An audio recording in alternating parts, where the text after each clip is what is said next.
আইন শৃঙ্খলা পরিস্থিতি দৃশ্যমান পরিবর্তন না দেখাতে পারলে স্বরাষ্ট্র উপদেষ্টা, আইন উপদেষ্টা এবং পররাষ্ট্র উপদেষ্টাকে পদত্যাগ করতে হবে। আমরা 3 দফা দাবি নিয়ে আজকে স্বরাষ্ট্র মন্ত্রণালয় ঘেরাও করেছি। ইতিমধ্যে আমাদের একটি মিটিং হয়েছে।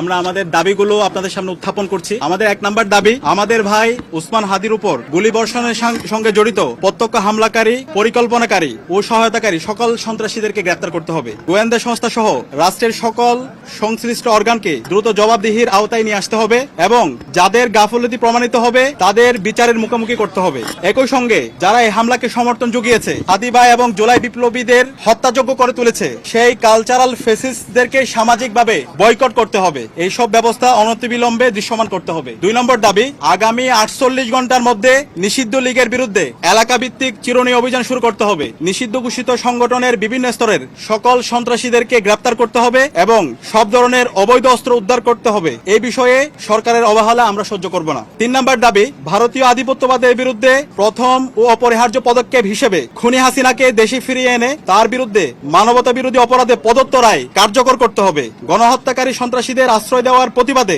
ভারতের সঙ্গে কূটনৈতিক সম্পর্ক পুনর্বিবেচনা করতে হবে। অভিযুক্তদের ফেরত না দেওয়ার পূর্ব পর্যন্ত কূটনৈতিক সম্পর্ক স্বাভাবিক করা যাবে না। এই দাবি অনতিবিলম্বে না মানা হলে এবং আইন শৃঙ্খলা পরিস্থিতি দৃশ্যমান পরিবর্তন না দেখাতে পারলে স্বরাষ্ট্র উপদেষ্টা, আইন উপদেষ্টা এবং পররাষ্ট্র উপদেষ্টাকে পদত্যাগ করতে হবে।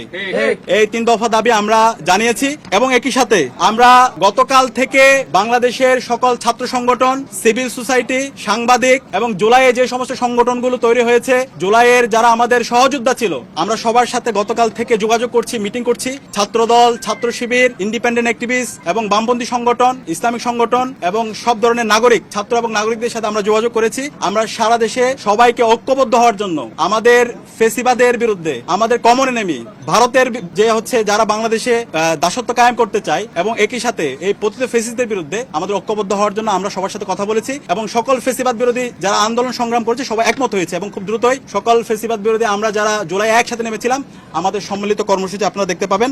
এবং একই সাথে আমরা সারা দেশের মুক্তিকামী ছাত্র জনতাকে আহ্বান করছি, আমাদের প্রত্যেকটা পাড়ায় পাড়ায়, প্রত্যেকটা ওয়ার্ডে ওয়ার্ডে আমরা যেন দেশের আমাদের নাগরিকদের নিরাপত্তা নিশ্চিত করার জন্য আইন শৃঙ্খলা রক্ষায় আমরা যেন গণকমিটি গঠন করি। যে গণকমিটির মাধ্যমে যারা ফেসিবাদের দোষর আছে, খুনি হাসিনা এবং তার দোষর, নিষিদ্ধ ছাত্রলীগ, যুবলীগ, সন্ত্রাসীদেরকে আইডেন্টিফাই করে তাদেরকে যেন থানায় দেওয়া হয় এবং তাদের বিরুদ্ধে যেন ব্যবস্থা নেওয়া হয়। এবং সেই জায়গায় স্বরাষ্ট্র মন্ত্রণালয় নিশ্চিত করেছেন আমাদের যে গণকমিটি গঠিত হবে তাদেরকে সার্বিকভাবে আইন শৃঙ্খলা রক্ষাকারী বাহিনী তাদেরকে সহযোগিতা করবে।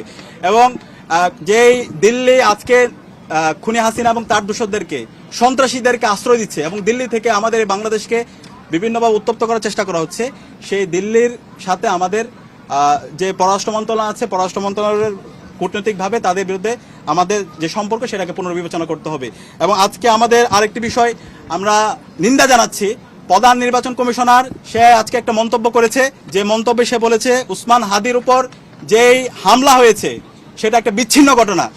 আমরা পুরো ছাত্র জনতার পক্ষ থেকে আমরা এই ধরনের মন্তব্যের তীব্র নিন্দা এবং ঘৃণা জ্ঞাপন করছি। আমরা দ্রুত অনুরোধ করব প্রধান নির্বাচন কমিশনারকে, আপনি দ্রুত আপনারা এই বক্তব্য প্রত্যাহার করেন এবং সেটার জন্য জাতির কাছে ক্ষমা চেয়ে আপনার জায়গা থেকে আপনি দায়িত্বশীল আচরণ করেন।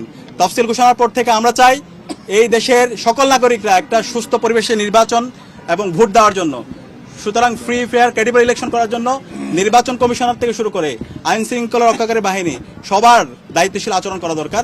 একই সাথে রাজনৈতিক দলগুলো দায়িত্বশীল আচরণ করবে। এবং সর্বশেষ আমরা দেখতে পাচ্ছি সারা দেশের যে আদালতগুলো আছে, আইনজীবীরা আছে, বড় অঙ্কের টাকার বিনিময়ে এই পতিত ফেসিস্টদের মামলাগুলো প্রত্যাহার করার জন্য, তাদের জামিনের জন্য তারা কাজ করছে।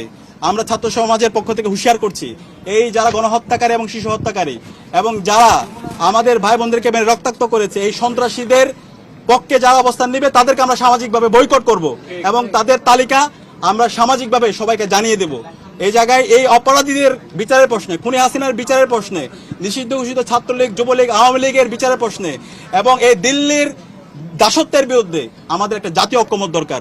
আমরা আশা রাখছি বাংলাদেশপন্থী যারা আছে, দীর্ঘ ফেসিবাদ বিরোধী যারা আন্দোলন করেছে, আমরা সবাই ঐক্যবদ্ধভাবে আমাদের এই ফেসিবাদের পতিত ফেসিস্টদের বিরুদ্ধে এবং খুনি হাসিনার বিচারের প্রশ্নে আমরা ঐক্যবদ্ধভাবে আমরা আমাদের আন্দোলন সংগ্রাম জারি রাখবো এবং যে 3 দফা দিয়েছি এই 3 দফা যদি দ্রুত সময়ের মধ্যে আমরা যদি এটা কার্যকর ব্যবস্থা দেখতে না পারি তাহলে আমরা সারা দেশের মুক্তিকামী ছাত্র জনতাকে সাথে নিয়ে আমরা জুলাইয়ে যেভাবে রাজপথে নেমেছিলাম তার চাইতে আরো শক্তিশালীভাবে আমরা রাজপথে নেমে আমরা গণ আন্দোলন গড়ে তুলব এবং আমাদের পুরো জুলাই যে আজকে বিপ্লব সেটাকে আজকে বিভিন্নভাবে ব্যাহত করার চেষ্টা করছে এটাকে একটা পূর্ণাঙ্গ বিপ্লব দেওয়ার জন্য আমরা আমাদের লড়াই সংগ্রাম জারি রাখবো ইনশাআল্লাহ।